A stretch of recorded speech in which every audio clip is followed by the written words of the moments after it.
नमस्कार दोस्तों। देखिए, आज के वीडियो में हम लोग सूचना का अधिकार अधिनियम पढ़ेंगे। ठीक है, सूचना का अधिकार अधिनियम 2005। देखिए, ये जो टॉपिक है वो थोड़ा बड़ा टॉपिक है। ठीक है ना। एक तो ये कॉन्स्टिट्यूशन का पोर्शन है जिसको आपके ग्रामीण विकास वाले में डाल दिया है, तो ये थोड़ा सा बड़ा टॉपिक है।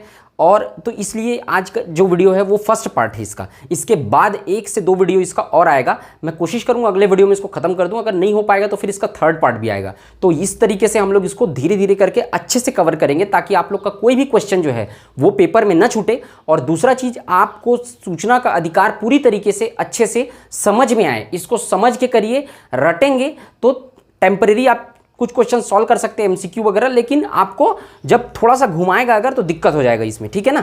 तो आपको मैं पूरा बताते चलता हूं कि अब आप लोग स्टार्ट करेंगे हिस्ट्री से कि कैसे इसका चालू हुआ। ये मैं आपको एक एक चीज़ बताऊंगा इसका कि इसके लिए कितनी लड़ाई लड़ी गई, कब से ये स्टार्ट हुआ, कौन से स्टेट में पहले चालू हुआ। स्टेप वाइज इसका अपन पूरा हिस्ट्री पढ़ते आएंगे। उसके बाद मैं आपको बताऊंगा सूचना का अधिकार के अंतर्गत क्या क्या चीज़ें आती हैं। उसके बाद मैं आपको बताऊंगा उसके प्रावधान क्या क्या हैं। ठीक है।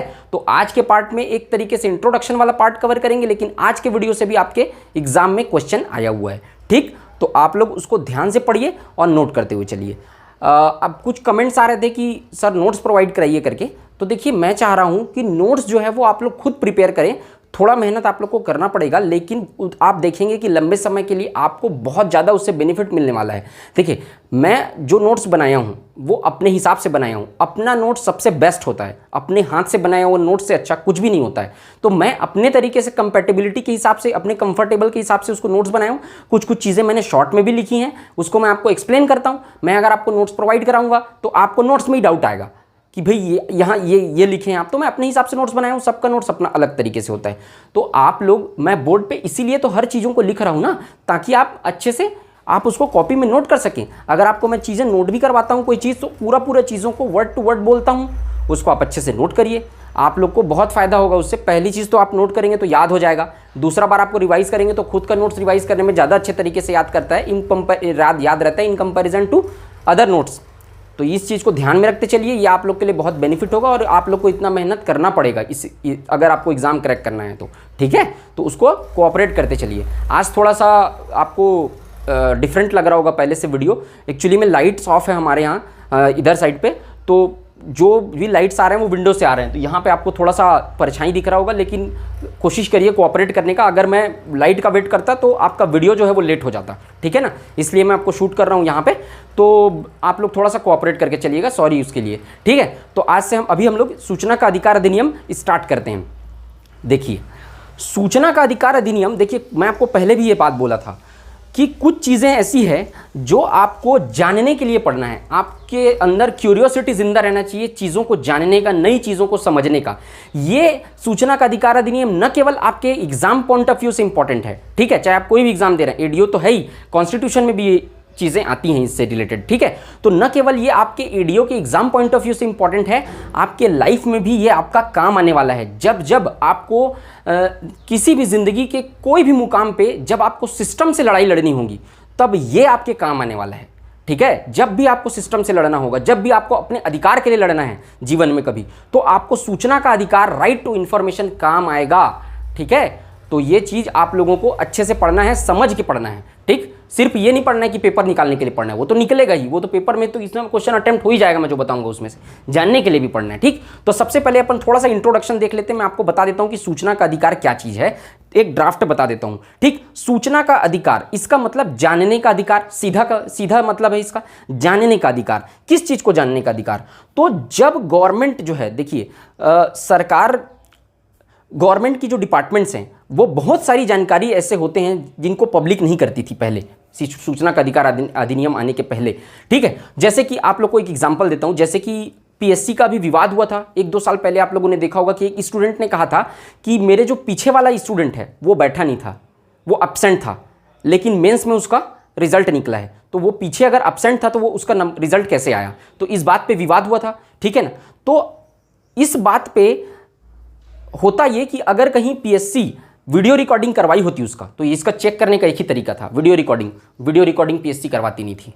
ठीक है, तो इसका कोई सबूत नहीं मिल पाया। लेकिन अगर वो राइट टू इंफॉर्मेशन, सूचना के अधिकार अधिनियम 2005 के तहत अगर वो लगाता दायर करता पिटीशन, तो क्या होता, उनको वो वीडियो, वो कैसेट उसकी प्रोवाइड करनी पड़ती उनको। जैसे कि आप कल के डेट में एग्जाम देंगे, सिविल सर्विसेज का एग्जाम दे रहे हैं, तो मेंस का एग्जाम दे रहे हैं, आपको लग रहा है कि मैंने एक बेहतर उत्तर लिखा है, लेकिन आपका उत्तर में आपको नंबर कम दिया जा रहा है, आपको ऐसा लग रहा है, तो इसके तहत आप दावा आपत्ति करेंगे, तो आपको सूचना का अधिकार अधिनियम के तहत उसका पूरा डॉक्यूमेंट जो है वो निकाल के आपको देगा। ठीक, बहुत सारी चीज़ें हैं, बहुत सारे जगह ऐसे हैं जहां पे आपको गवर्नमेंट के आंकड़े को निकलवाने के लिए इस अधिनियम का यूज़ करना पड़ेगा, इसके रूल्स एंड रेगुलेशंस का आपको यूज़ करना पड़ेगा, तब आपका डॉक्यूमेंट निकलेगा। कोई भी चीज़ को जानने के लिए, सार्वजनिक करने के लिए, ताकि डेमोक्रेसी जो है धीरे धीरे करके सुधर सके और लोगों के पास जो अधिकार हैं वो बढ़ सके, इसलिए क्या इंट्रोड्यूस किया गया, सूचना का अधिकार अधिनियम लाया गया, ताकि आप सरकार के आंकड़ों को निकलवा के उससे संबंधित जो भी चीज़ है उससे फायदे ले सके आप। लेकिन याद रखिएगा, सूचना का अधिकार उस रूल पे काम नहीं करता जब इंटरनल सिक्योरिटी का मामला रहता है। अगर देश की सुरक्षा से संबंधित मामला है तो वो चीज़ आपको निकाल के नहीं देगा गवर्नमेंट डॉक्यूमेंट। ठीक, तो ये चीज़ ध्यान में रखना, मैं आपको धीरे धीरे करके सब समझाते जाता हूँ। पहले से देखते हैं सूचना का अधिकार अधिनियम 2005। सबसे स्टार्ट करते हैं 1923 से। देखिए, ब्रिटिश सरकार 1947 में ना हम लोग आज़ाद हुए हैं। 1923 में ब्रिटिश सरकार जब थी तो शासकीय गोपनीयता अधिनियम ब्रिटिश सरकार ने पास कर दिया। अब ये क्या था, शासकीय गोपनीयता अधिनियम में एक धारा 5 थी जिसके अंतर्गत गुप्त क्या है इसकी सूचना दे दी गई थी। मतलब आपको इस अधिनियम के तहत ब्रिटिशों ने ये रेगुलेट कर दिया था कि जो भी गुप्त चीज़ें हैं, ठीक है, जो भी सिक्योर्ड चीज़ें, गुप्त चीज़ें हैं, वो चीज़ें सार्वजनिक नहीं की जाएगी। अब ये नहीं बताया था कि गुप्त क्या है, सरकार गुप्त किसे मानती है ये नहीं बताया, सीधा ये बोल दिया रोलेट एक्ट के टाइप का कि गुप्त जो चीज़ है उसको जो है हम लोग सार्वजनिक नहीं करेंगे। ठीक, ये बोल दिया। अब उसके बाद 1975 का टेन्योर आया, तो 1975 में इसकी सुगबुगाहट तेज हुई सूचना का अधिकार अधिनियम को प्राप्त करने की। भाई हमको जानकारी होना चाहिए, पब्लिक में ये जागरूकता आई कि हमको भी जो इन्फॉर्मेशन है हमसे रिलेटेड, सार्वजनिक जो पब्लिक के हित में जो इन्फॉर्मेशन है उसको जानना चाहिए। तो 1975 से सूचना के अधिकार अधिनियम को प्राप्त करने की शुरुआत हुई। सबसे पहले क्या हुआ, यूपी सरकार बनाम राजनारायण, ये एक विवाद है, ठीक है ना, यूपी सरकार बनाम राजनारायण विवाद में ये कोर्ट ने डिसीजन दिया, ये सुप्रीम कोर्ट में कोर्ट ये चला ये फैसला, और सुप्रीम कोर्ट ने डिटेल अपने जजमेंट में ये कहा कि सार्वजनिक कार्यों का ब्यौरा देने के लिए कहा, गवर्नमेंट से कहा कि आपको जो पब्लिक से रिलेटेड आप काम कर रहे हैं, सार्वजनिक क्षेत्र पर आप जो काम कर रहे हैं उसका आपको ब्यौरा पब्लिक को देना पड़ेगा। ये 1975 में ये विवाद में, यूपी सरकार बनाम राजनारायण विवाद में सुप्रीम कोर्ट का डिसीजन आया। ठीक, और आर्टिकल 19A में क्या किया गया, सूचना के अधिकार को शामिल किया गया। आर्टिकल 19 क्या है, फ्रीडम ऑफ स्पीच, ठीक है, तो आपको अभिव्यक्ति की स्वतंत्रता का अधिकार देता है 19। इसी के अंतर्गत 19 में ही आपका एक अधिकार आता है पत्रकारों की जो स्वतंत्रता है, मीडिया के पास जो फ्रीडम है, वो भी आर्टिकल 19 के अंतर्गत ही आता है, उसके सबऑर्डिनेट के अंतर्गत आता है, ध्यान रखना इसको, ठीक है भाई। और 19A के अंतर्गत ही आता है सूचना का अधिकार अधिनियम भी आता है, इसके तहत 19 के तहत क्या आता है, और अभिव्यक्ति की स्वतंत्रता, इसके बहुत सारे हैं, 19(1)A, 19(1)B, मतलब 19(1)A में क्या है, ए में वही आपका अभिव्यक्ति की स्वतंत्रता, बी में क्या है, शांतिपूर्ण एवं निरायुद्ध सम्मेलन की स्वतंत्रता, उसके बाद सी संगम बनाने की स्वतंत्रता, संगम या संघ बनाने की स्वतंत्रता। इस तरीके से ABCD ये पूरा आप लोग को ध्यान रहना चाहिए। आर्टिकल 19 मैं इसको पूरा पढ़ाया हूँ, जाके देख लेना कॉन्स्टिट्यूशन में, जो कॉन्स्टिट्यूशन पढ़ चुके हैं, ठीक है, उनको कोई भी टॉपिक पे अगर दिक्कत होता है तो point to point, topic to topic, मैंने प्लेलिस्ट पे जाइएगा, जो भी टॉपिक आप सर्च करेंगे आपको मिलेगा वो टॉपिक फ्री में अवेलेबल है, कोई भी देख सकते हैं, ठीक है। जिनको कोई भी टॉपिक पे दिक्कत है वो टॉपिक जाके देख सकते हैं, जिनको पूरा कॉन्स्टिट्यूशन पढ़ना है वो पूरा कॉन्स्टिट्यूशन जाके देख सकते हैं, ठीक है, फ्री में अवेलेबल है एकदम, तो कोई दिक्कत नहीं है आप लोगों को, तो आप लोग जाके उसको पढ़िए। और कॉन्स्टिट्यूशन वो भी तो आपके सिलेबस में है, तो उस चीज़ों को भी तो आपको पैरेलली लेके चलना पड़ेगा। ये चीज़ पहले भी बोला था मैं आपको। और जो भी ये भ्रम में है कि व्यापम जो है वो उतना डीप में कॉन्स्टिट्यूशन नहीं पूछता है या सवाल उतने डीप में नहीं पूछता है, तो ये आप लोग की गलतफहमी है। बाकी का सब्जेक्ट में आप लोग बोल सकते हैं कि पीएससी के कंपैरिजन में व्यापम का जो सवाल रहता है वो थोड़ा हल्का रहता है, थोड़ा लाइट रहता है, उतना लॉजिकल नहीं रहता, लेकिन कॉन्स्टिट्यूशन के सवाल में व्यापम पीएससी को बीट कर देता है। मैं आपको बता दूं अच्छे तरीके से, कॉन्स्टिट्यूशन के सवाल व्यापम पीएससी से ज़्यादा हाई लेवल के पूछ देता है कभी कभी, या उसके टक्कर का पूछता है। तो अगर आप लोग संविधान को हल्के में लेकर चल रहे हैं और आप लोग सोच रहे हैं कि हम लोग संविधान ऊपर पढ़ेंगे और बन जाएगा, तो गलतफहमी में आप लोग, आपको डीप में पढ़ना पड़ेगा पूरा, तभी बनेगा। और कॉन्स्टिट्यूशन का सवाल अच्छा खासा आने वाला है, तो ये ध्यान रखना आप लोग, उसको अच्छे से पढ़ते हुए चलना, जितना ये इंपॉर्टेंट है उतना वो भी इंपॉर्टेंट, तो ध्यान रखना उसको, ठीक। तो ये वो आप लोग देख लेना। उसके बाद 1982 में अब इसके तहत 1982 में क्या हुआ, द्वितीय प्रेस आयोग का गठन हुआ। द्वितीय प्रेस आयोग में 1923, ठीक है, 1923 की जो धारा थी, ये जो धारा 5 था, धारा 5 के तहत क्या जोड़ा गया था, गुप्त क्या है, गुप्त सूचना को सार्वजनिक नहीं करेंगे कहा गया था। तो 1982 में द्वितीय प्रेस आयोग का जब गठन हुआ तो 1923 की धारा 5 को निरस्त करने का बात कहा गया। क्यों निरस्त करने के लिए कहा गया, क्यों, क्योंकि वहां पे पता नहीं चल रहा था कि गुप्त क्या है। सरकार को जो डॉक्यूमेंट उपलब्ध कराने थे पब्लिक को, उसको भी गुप्त के तहत ले लेती थी। वो बताया ही नहीं, उसको डिफाइन ही नहीं किया कि गुप्त क्या है उसको। इसलिए क्या किया गया, उसको 1982 में निरस्त करने के लिए अब मांग उठने लगी। ठीक, अब उसको 2006 में क्या हुआ, द्वितीय प्रशासनिक आयोग का एक और गठन हुआ वीरप्पा मोइली की अध्यक्षता में। ठीक है, द्वितीय प्रशासनिक आयोग का गठन हुआ। इन्होंने भी सेम बात कही कि ये जो गुप्त क्या है उसको आप लोग या तो इंट्रोड्यूस करिए, बताइए कि गुप्त क्या है, या तो इसको निरस्त करिए। तो ये चीजें आप लोग, ये वीरप्पा मोइली ने भी सेम बात कहा 2006 में। इस दौरान 1982 के बाद 1990 में एक लेडी थी, उनका नाम अरुणा करके था, अरुणा अली करके था। ठीक है, एग्जैक्ट ध्यान नहीं आ रहा है मुझे। तो 1990 में उन्होंने क्या किया था, सबसे पहले राजस्थान से स्टार्ट किया था। सबसे पहले जो सूचना का अधिकार अधिनियम है उसकी शुरुआत हुई थी, इसका अधिकार की मांग उठने का मतलब एक जन आंदोलन का जो रूप लिया था सूचना के अधिकार अधिनियम ने, वो लिया था 1990 में, और स्थान था राजस्थान स्टेट। राजस्थान स्टेट में एक बहुत बड़ा व्यापक जन आंदोलन हुआ सूचना के अधिकार अधिनियम को पारित करने के लिए और सूचना के अधिकार को प्राप्त करने के लिए। तो शुरुआत कहां से हुआ सूचना के अधिकार का, 1990 राजस्थान। ठीक, ये दोनों चीज़ों आप लोग याद रखना। उसके बाद 2006 का द्वितीय प्रशासनिक आयोग, ये सेम चीज़ को बोला, गुप्त क्या है उसको डिफाइन करने के लिए कहा। उसके बाद 1989 में बीपी सिंह की सरकार आई। बीपी सिंह की गवर्नमेंट ने सूचना का अधिकार अधिनियम में संशोधन की घोषणा कर दी। और सूचना के अधिकार अधिनियम में संशोधन की जब घोषणा की, ये पहले बना नहीं था, कुछ तरीके से चलता आ रहा था सूचना के अधिकार अधिनियम कि थोड़ा सा इंफॉर्मेशन देंगे इस तरीके से कुछ, तो उसमें कुछ संशोधन का घोषणा किया और बोला कि सूचना का अधिकार अधिनियम हम लोग लागू करेंगे, तो उनकी सरकार गिर गई। ठीक है, तो 1989 में ये हुआ, उसको लागू करने की बात कही, थोड़ा सा संशोधित करके, तो सरकार गिर गई उनकी। 2002 में सूचना की स्वतंत्रता विधेयक पारित किया गया, फ्रीडम ऑफ इंडिपेंडेंस बिल पारित किया गया। 2002 का टाइम आया तो सूचना का अधिकार नहीं, सूचना का स्वतंत्रता विधेयक फ्रीडम ऑफ इंडिपेंडेंट बिल पारित किया गया। ठीक, उसके बाद 2003 का टाइम आया तो ये भी क्या था, पूरा तरीके से नहीं था सूचना का अधिकार जो अभी है वैसा नहीं था, ये दूसरा तरीके से था। 2003 में राष्ट्रपति की मंजूरी मिली, किसको, इसी सूचना का स्वतंत्रता अधिनियम जो विधेयक था उसको राष्ट्रपति की मंजूरी मिली। 2000, देखिए ये पूरा प्रोसेस होता है, कोई भी विधेयक लोकसभा में प्रस्तुत किया जाता है, फिर राज्यसभा में पारित, पहले लोकसभा में पारित होता है, फिर राज्यसभा में पारित होता है, और उसके बाद फिर राष्ट्रपति के पास जाता है, और राष्ट्रपति जब उसको सिग्नेचर करते हैं तब वो किसी अधिनियम का रूप लेता है। कॉन्स्टिट्यूशन का पार्ट है, उसको देख लेना। ठीक, लेकिन फिर भी आपको बता दिया, अब इसका पूरा चरण होता है, 5 चरण होता है किसी भी विधेयक के पारित होने का। पहला चरण में प्रस्तुतिकरण होता है, फिर दूसरे चरण में पढ़ के सुनाया जाता है, फिर तीसरा चरण इंपॉर्टेंट होता है। वो सब चीज़ें आप लोग, दूसरा चरण सबसे इंपॉर्टेंट होता है, ठीक है ना। तो वो सब चीज़ें स्टेप वाइज आप लोग देखेंगे तब समझ में आएगा आप लोग को। 5 स्टेप में यहाँ पे बताऊंगा तो पूरा कॉन्स्टिट्यूशन ही पढ़ाना पड़ जाएगा वहाँ पे पूरा टॉपिक को। तो वो 5 चरण होता है किसी भी विधेयक को पारित करने का, उसको भी देख लेना। ठीक, वो पूछता है, और सबसे महत्वपूर्ण चरण कौन सा होता है ये पूछ चुका है पहले भी पेपर में। तो चीज़ें जितना बताते जा रहा हूँ वो सब चीज़ें पेपर में पहले भी आ चुकी है, बहुत सी चीज़ें। तो मैं जो बता रहा हूँ उसको ध्यान से सुनना और नोट करते जाना। 2003 में राष्ट्रपति की मंजूरी मिली, नियमावली बनाने के नाम पर लागू नहीं किया गया। अब 2003 में जब राष्ट्रपति ने इसको मंजूरी दे दिया, इस स्वतंत्रता विधेयक को, फ्रीडम ऑफ इंडिपेंडेंस विधेयक को, तो इन्होंने कहा कि हम लोग इसके बाद में नियम बना रहे हैं धीरे धीरे करके, और थोड़ा थोड़ा मॉडिफिकेशन भी करना पड़ेगा करके, और उसको कुल मिला के लागू नहीं किया इन्होंने। उसके बाद 2005 में यूपीए की सरकार आई। यूपीए की सरकार बेसिकली कांग्रेस जो गठबंधन करती है उसको यूपीए की सरकार के अंतर्गत आता है वो। तो यूपीए की सरकार ने 2005 में पहली बार क्या किया, सूचना का अधिकार अधिनियम को लागू किया फाइनली।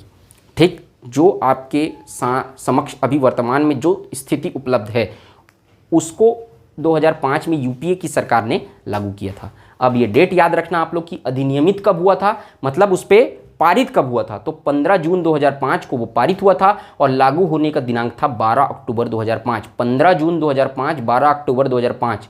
ठीक, ये दोनों डेट को आपको अच्छे से याद रखना है, ब्रैकेट में इसको बॉक्स में डाला हूँ इसीलिए। ठीक, तो ये चीज़ें आप लोग मन में रखिएगा, ध्यान रखिएगा। ये चीज़ें आपसे पूछने का कम है, लेकिन आपका बेस मजबूत करने के लिए और आप इन्फॉर्मेशन देने के लिए मैंने ये सब चीज़ों को, पृष्ठभूमि को आपको क्लियर किया है। ठीक है, कोई भी टॉपिक को हम लोग स्टार्ट करते हैं तो उसका बेस मजबूत होना चाहिए। ठीक, तो ये सब चीज़ ध्यान रखना। उसके बाद 9 राज्यों में पहले इसे लागू, अब देखो ये जो था वो स्टेट अपने पॉलिसी में पहले से लागू कर चुकी थी, तो 9 राज्यों में ये पहले से लागू था। ठीक, उसमें से कौन कौन से राज्य थे, तमिलनाडु, गोवा, कर्नाटका, ये साउथ के राज्य हैं तीनों।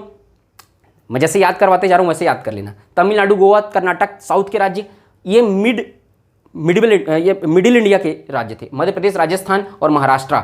उसके बाद ये जो था दिल्ली जो है, ठीक है, वो बीच का है, और असम नॉर्थ ईस्ट का स्टेट है। जम्मू कश्मीर में 2004 से लागू था, इसको भी ध्यान रखना। तो ये जो लागू हुआ वो जम्मू कश्मीर को छोड़ के लागू हुआ, ये जम्मू कश्मीर में तो 2004 से लागू था, तो बाकी जगह में 9 राज्य में पहले से लागू था, लेकिन इस तारीख से 12 अक्टूबर 2005 से पूरे राष्ट्र में सूचना का अधिकार अधिनियम लागू कर दिया गया। क्लियर?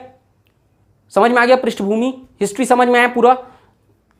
अब देखते हैं अपन सूचना का अधिकार अधिनियम। मैं आपको बेसिक चीजें तो बता दिया, सूचना का अधिकार क्या होता है, अधिकार से तात्पर्य क्या है बोल रहे हैं।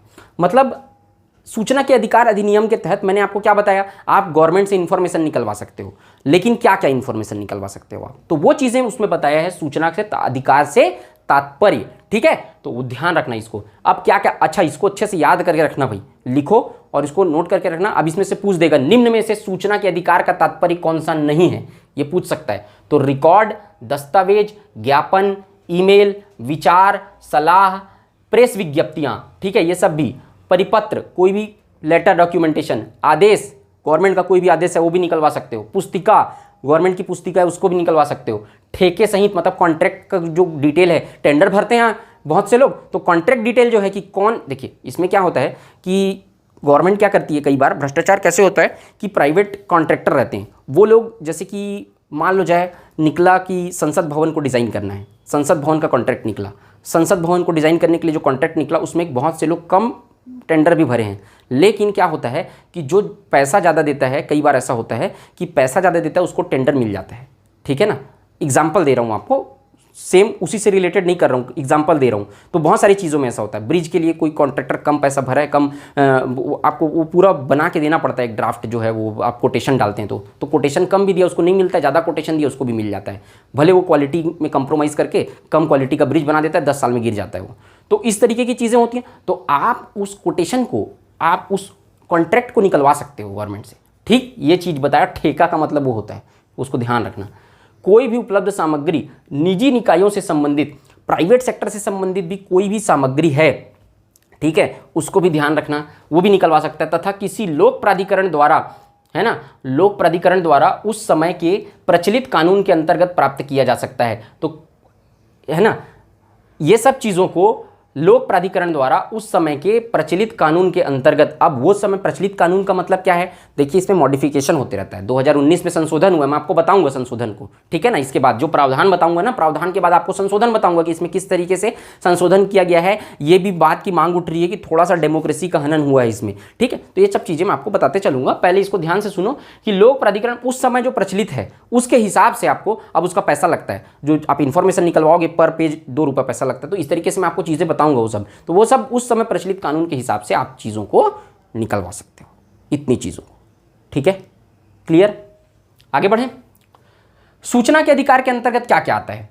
ठीक है, पहला मतलब अधिकार, ये अधिकार से तात्पर्य था, ठीक है। अब ये सूचना के अधिकार के अंतर्गत पहला, कार्यों, दस्तावेजों, रिकॉर्डों का निरीक्षण, ये भी सूचना के अधिकार के अंतर्गत आता है। जो भी काम किया है गवर्नमेंट, ठीक है, जो भी डॉक्यूमेंटेशन है उसका आप निकलवा के उसको, मतलब फोटोकॉपी करके वो लोग देते हैं, आप उसका निरीक्षण कर सकते हैं। दूसरा, दस्तावेजों या रिकॉर्डों की प्रस्तावना, सारांश, नोट्स व प्रमाणित प्रतियां प्राप्त करना। कोई भी डॉक्यूमेंट है उस रिकॉर्ड की जो प्रस्तावना है, सारांश है, नोट्स है, या फिर मतलब ऑथराइज्ड जो प्रिंट आउट है वो प्राप्त करना, इसके अंतर्गत आता है। तीसरा, सामग्री के प्रमाणित नमूने लेना, ठीक है, मतलब कोई चीज़ अगर कहीं चेक होने के लिए गया है, लैब में टेस्टिंग के लिए गया है, आप चाहते हो कि उसका आप सैंपल लेना चाहते हो कि वो लैब में जो चीज़ें गई हैं वो सही है कि नहीं, या सही तरीके से चेक किया है कि, तो आप उसका सैंपल भी आपको दिया जाएगा इसके तहत। चौथा, प्रिंट आउट, ये मैं बताया आपको, disk, floppy, tape, video cassette तो बताया आपको, के रूप में या कोई अन्य इलेक्ट्रॉनिक रूप में कोई सामग्री, जानकारी प्राप्त की जा सकती है, पेन ड्राइव के फॉर्म में भी, है ना, ये सब चीज़ों को प्राप्त किया जा सकता है। ठीक है, तो ये 4 चीज़ों को याद रखना भैया आप लोग कि इसके अंतर्गत क्या क्या चीज़ें शामिल होती हैं, इसके अंतर्गत क्या क्या चीज़ें शामिल नहीं होती है, ये पूछता है, पूछ चुका है एक बार।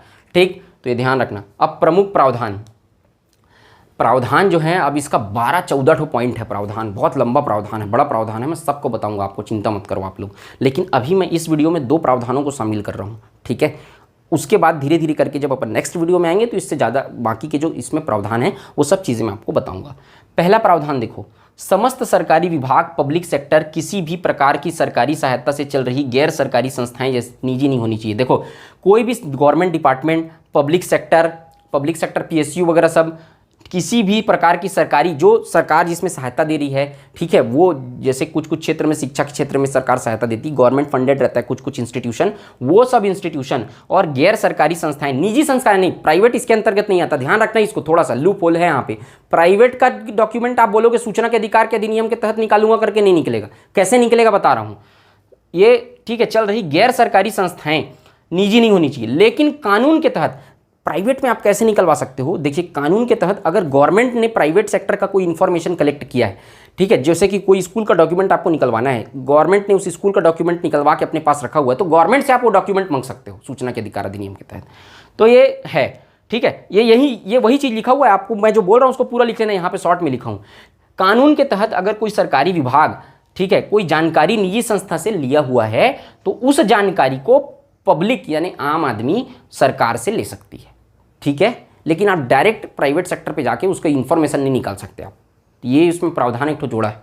सेकंड नंबर देखिए, प्रत्येक सरकारी विभाग में एक या एक से अधिक जन सूचना अधिकारी सूचना के अधिकार अधिनियम आवेदन स्वीकार करते हैं। देखिए जन सूचना अधिकारी रहते हैं, ये पूरा विभाग होता है। अब इसमें होता है केंद्रीय सूचना विभाग, राज्य सूचना विभाग, है ना, तो वो मैं आपको बताऊंगा पूरा चीज़। तो प्रत्येक सरकारी विभाग में, हर सरकारी डिपार्टमेंट में सूचना अधिकारी होते हैं, एक या एक से अधिक जन सूचना अधिकारी होते हैं, सूचना के अधिकार आवेदन को स्वीकार करते हैं। आप सूचना के अधिकार के तहत आवेदन करेंगे, कैसे करेंगे, कितना पैसा देना पड़ेगा, सब चीज़ को बताऊंगा नेक्स्ट वीडियो में। तो उसके तहत क्या करते हैं, आवेदन स्वीकार करते हैं और जानकारी एकत्र करता है वो सूचना अधिकारी जो रहेगा ना हर डिपार्टमेंट में, वो जानकारी को कलेक्ट करेगा और कलेक्ट करके क्या करेगा, आपको प्रोवाइड कराएगा वो जानकारी को, ठीक। तो हर डिपार्टमेंट में सूचना का अधिकारी रहता है, सूचना अधिकारी इसको बोलते हैं, लोक सूचना अधिकारी। वो आप उसके पास क्या बोलते हैं, इंफॉर्मेशन जमा करोगे, वो आपको जानकारी उपलब्ध कराएगा, ठीक है। समझ गए अच्छे से इसको, इतनी चीज़ों को मैं उम्मीद करता हूँ आप लोगों को कोई ये अच्छे से आपको समझ में आया होगा, जिसको सब पृष्ठभूमि है। और ये है जो बाकी प्रावधान है उसको हम लोग आगे की वीडियो में देखेंगे। पहले एक चीज़ ध्यान में रखना कि टेलीग्राम पे मैं अभी आज या फिर कल, ठीक है, तो जैसे मुझे समय मिलेगा, डॉक्यूमेंट जो है वो आपका मनरेगा से संबंधित कुछ आंकड़े हैं, नए आंकड़े, ठीक है, उनको आपको इकोनॉमिक सर्वे से निकाल के हाईलाइट करके दूंगा। अब उसको सिर्फ छापना है आपको अपनी कॉपी, मतलब लिखना है अपनी कॉपी में। उसको कोई रॉकेट साइंस उसमें है नहीं कि मैं उसको समझाऊं। मैं चाह रहा था कि समझा दूं करके, लेकिन उसमें ऐसा कुछ नहीं है कि मैं आपको समझाऊं, ठीक है। तो मनरेगा का आंकड़ा दूंगा, आपको प्रोवाइड कराऊंगा, ठीक है। प्रधानमंत्री ग्राम सड़क योजना का नए कुछ आंकड़े हैं इकोनॉमिक सर्वे से, जो आपके एग्जाम पॉइंट ऑफ व्यू से इंपॉर्टेंट है, वो आपको मैं उसका शॉर्ट मतलब फोटो खींच के उसको टेलीग्राम चैनल पे डालूंगा हाईलाइट करके कि क्या आप लोग को करना है। आपको सिर्फ उसको नोट करना है अपनी कॉपी में, उसको कुछ उसमें ऐसा कुछ नहीं है कि समझने वाला है। और वो इस एक प्रधानमंत्री ग्राम सड़क योजना वाला है, एक ठो क्वेश्चन आ भी चुका है उससे संबंधित, तो उसको आप लोग नोट करते चलना। जो योजना का डाटा जो आप लोग को मेरे को बताना है, ठीक है, वो चीज़ें आप लोग के पास होनी चाहिए। मेरा काम ये है कि आप लोग को सोर्स का जो डाटा है आपको एक साथ इकट्ठा करके दे दूँ। आपकी कैपेबिलिटी के ऊपर डिपेंड करता है आप कितना डाटा पढ़ पाते हो, कितना डाटा नहीं पढ़ पाते हो। मेरा अगर पूछोगे तो मैं तो आपको यही सलाह दूंगा कि पहले आप लोग प्रावधान उद्देश्य सब याद करो। अगर आपको सब प्रिपेयर हो जाता है और आपको लगता है कि, और कुछ डाटा भी याद करते चलो, अगर लगता है कि हम लोग पूरा प्रिपेयर्ड हैं, आप उसको बाकी डाटा को भी पढ़ सकते हो। मेरा काम है आप लोगों को एक साथ उसको कलेक्ट करके देना, ताकि आप कल के डेट में ये ना बोलो कि सर ने ये नहीं बताया या ये हमारे पास तो जानकारी अवेलेबल नहीं थी। ये सब चीज़ें ना हो, इसलिए मैं आपको एक जगह कलेक्ट करके दे दूंगा। 650 लोग ज्वाइन किए हैं, डेली बहुत लोग ज्वाइन कर रहे हैं टेलीग्राम चैनल, लेकिन देखते हैं हज़ारों लोग वीडियो, ज्वाइन करते हैं 650 लोग ज्वाइन किए हैं टेलीग्राम में। आप टेलीग्राम चैनल ज्वाइन करिए, जितने लोग ज्वाइन नहीं किए डिस्क्रिप्शन में लिंक करके, क्योंकि मैं वहाँ पे जो अपडेट रहेगा उसको वहाँ पे करवाऊंगा। और आप लोग क्या बोलेंगे कि आप सर बताए नहीं करके, तो वहाँ पे आप ज्वाइन करिए। ज्वाइन नहीं किए हैं आप लोग, तो बहुत से लोग जो ज्वाइन नहीं किए हैं, जो कर लिए वो अच्छी बात है, वहाँ से अपडेट कर लेना, जो नहीं किए हैं वो ज्वाइन कर लेना, ठीक है। और कोई भी दिक्कत होगा तो कमेंट सेक्शन में कमेंट करके पूछ सकते हैं। आज के वीडियो में सिर्फ इतना ही, मिलते हैं नेक्स्ट वीडियो में। जय हिंद, वंदे मातरम।